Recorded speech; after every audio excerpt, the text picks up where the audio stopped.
Hey guys, welcome to another episode of Thoughts On. The year is 1983, and Roland has just released the SH-0101 and simultaneously ushered in a whole new era in electronic music.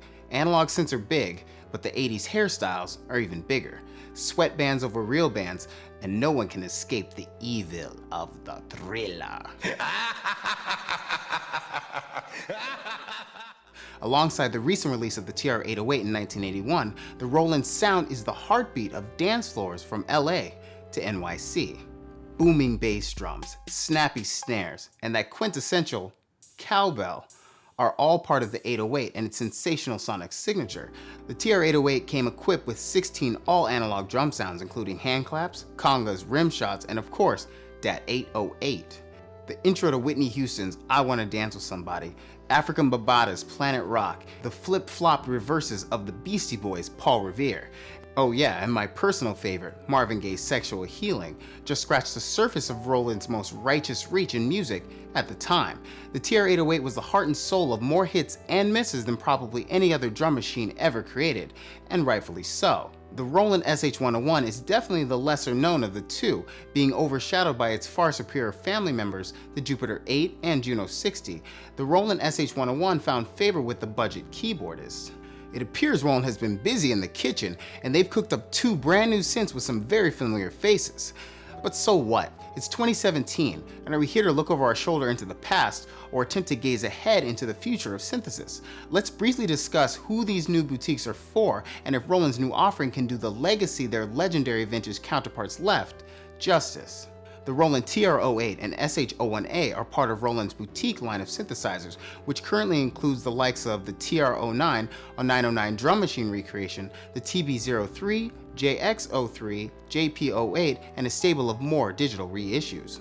Roland states that this line is a world of instruments that inspire electronic music creativity by expanding on their legendary sounds of the past with a workflow to suit the modern producer and musician. So I thought about it and I had to ask, does it really? The Roland TR-08 is a digital drum machine, or rhythm composer as Roland likes to call it. The TR-08 has 16 drum and percussion sounds on board and supports a 16-step sequencer with 16 sub-steps. The 16 onboard sounds are true to their original TR-808 with no additions or exceptions. The SH-01a is, as Roland states, a meticulous reproduction of the iconic SH-101, one of the most popular synthesizers of all time.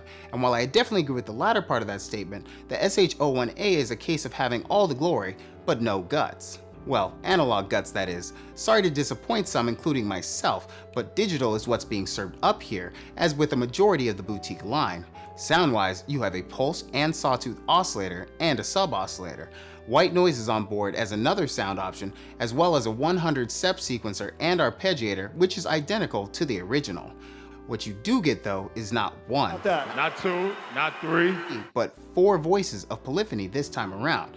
While I don't ever think I thought of the SH-101 as being a polyphonic synth, this is now an option, and in my opinion, it's definitely a welcome one. As with all the boutiques, you're gaining the ability to take your favorite replica on the road with little to no effort at all.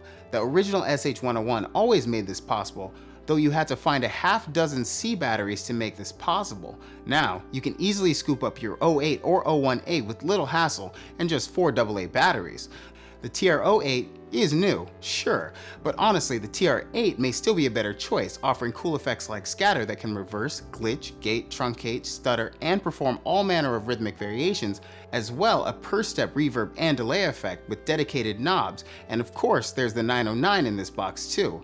I don't think Roland can be accused of a bait and switch here, but it's almost a repackaging of a repackage, but with half of what I wanted is missing. The SH-01a is a different story though, or is it? Remember the SH-201? Let's never speak about the SH-201 ever again.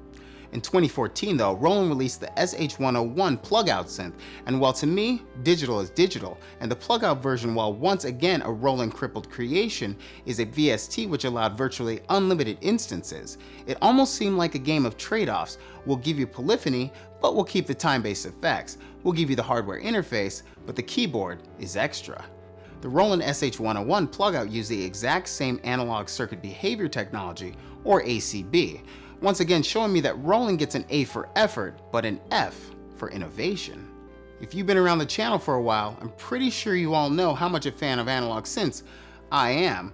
That being said, when companies like Roland release tributes to classic synths where the original was rooted firmly in the analog dimension, a digital rendition seems almost criminal.